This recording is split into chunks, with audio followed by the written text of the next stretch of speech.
Built into Android is a number of developer options that allow you to go beyond the regular user-facing functionality to get even greater control over your daily experience. And here are some of our top tips to get the most from your Android phone.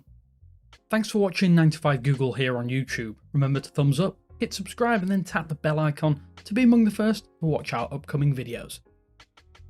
So first and foremost, developer options can sometimes be known as developer mode on some Android phones out there. These added controls are somewhat obviously not available right out of the box and designed to let developers, and by extension you, the user, configure system behaviours to help profile and debug app and system performance, and some of them we really do think you might want to take a look at. Before we start though, you'll need to go to Settings, System, About Phone, tap Build Number around about 7 times. Now enter your PIN or pattern to activate this. To access the wider developer options or developer mode, you probably need to head back into Settings, System and Developer Options. From here we can actually start making tweaks, so let's get into it. When you plug your Android phone into a PC or laptop, there is a predefined process that will run automatically. This can vary from phone to phone, but thanks to Android developer options, you can adjust this to suit your own personal preferences. You can choose between file transfer mode, USB tethering, act as a digital interface for audio with the MIDI function, or picture transfer with PTP mode. You can also set it so that your Android phone doesn't do any transfer or transfer any data at all, and will just charge if that's supported. And this is a real time saver if you only plug in your phone into a computer or laptop to remove files, and this can be enabled by heading into Settings, System, Developer Options, and Default USB configuration. From here, you can just set up whichever of these first options you prefer, and it will run as soon as you plug your phone into a computer. The default split screen mode in Android is excellent at allowing you to truly multitask on your phone. Sadly though, it doesn't work with every single application for one reason or another. Thanks to a toggle though within the developer options section in Android 12 and Android 13, you can actually force split screen mode even for unsupported applications on your phone or tablet. You might encounter some issues though with unsupported applications, but this is especially useful if, as most apps do, actually scale accordingly to your screen size anyway. To enable, head to Settings, System, Developer Options and force activities to be resizable. Even if your phone has a high refresh rate screen, it might not always be running at that maximum rate. You might notice some frame drops here and there where the refresh rate dips to lower speeds. Often this is limited by the applications on your device, but the Android system will do this often to save battery or even improve overall device performance. That said, you might have a 90, 120Hz or even a higher refresh rate screen, but thanks to the developer options section within Android, you're able to force your device's peak refresh rate, whatever that happens to be used across the entire area of your system. To enable this, head to Settings, System, Developer Options, now force peak refresh rate and toggle this on. Naturally, your smartphone knows a heck of a lot about you. Some might say too much. But if you're worried about your privacy at certain points, then there is a neat quick toggle to disable all of your on-device sensors, including GPS, microphone, camera, accelerometer, gyroscope, proximity sensor, and even magnometers if they're available. And these will be inaccessible to any app on your phone while this option is toggled. There could be some extra battery benefits here too, but you will lose out on some functionality if you do leave the block in place all of the time. However, we think it's still useful to have access to. To add it to your device or the quick settings panel on your device, just head to Settings, System, Developer Options, Quick Settings Developer Tiles and find the Sensors Off option and enable that. This will actually be added to the first position in your quick settings panel or the notification shade, but you can move this to wherever you see fit using the edit button. Mobile data and Wi-Fi are also unaffected by this tile, which is why I think it's a great one to add to your phone anyway. There are tons of applications that need your location for functionality, some might argue too many. There are tons of apps though out there that allow you to fake your current location, which can be useful for things like games that require location for certain in-game unlocks or features. A prime example is Pokemon Go, or even some streaming apps when you want to access geo-locked content.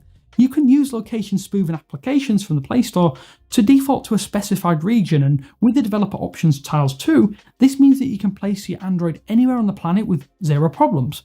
To enable this, head to Settings, System, Developer Options, and now select Mock Location App.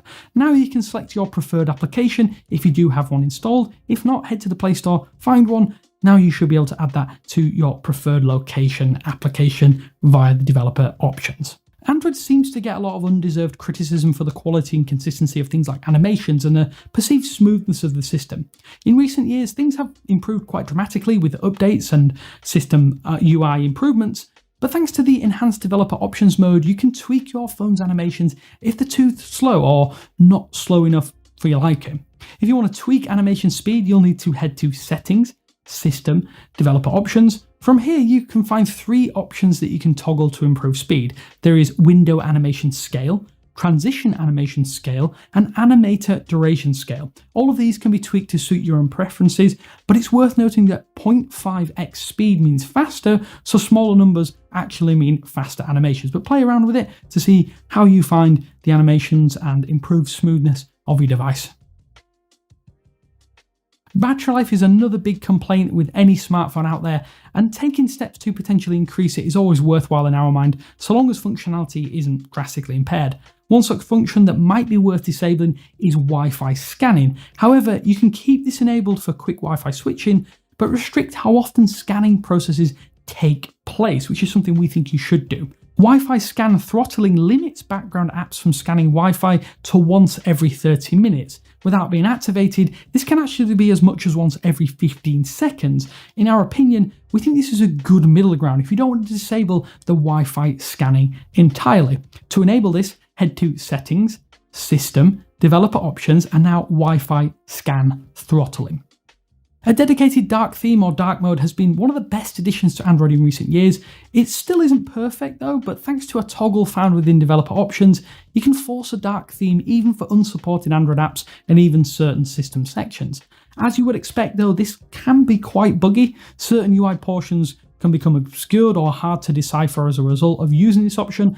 We would say use this functionality with caution, as it can make some apps, as we mentioned, difficult to use correctly as you'd expect them to. If you want to enable dark theme everywhere though, or force this, then head to Settings, System, Developer Options, and override Force Dark.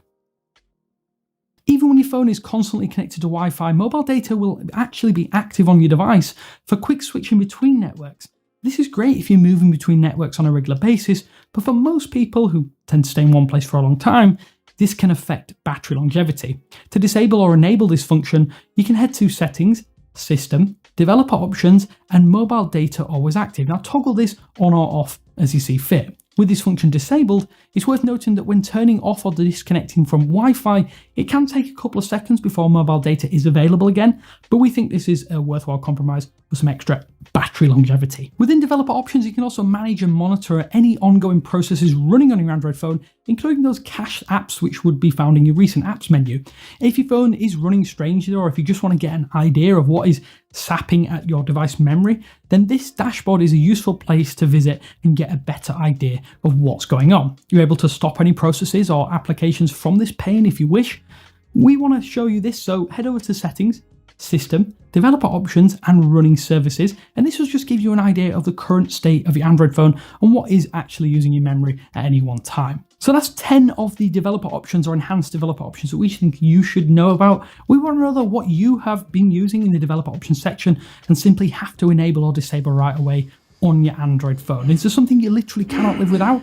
Well, let us know down in the comment sections below. Hopefully though, this has helped you eke a little more from your Android phone. But until next time, this is Damien with 9to5 Google saying thanks for watching, and I will speak to you later.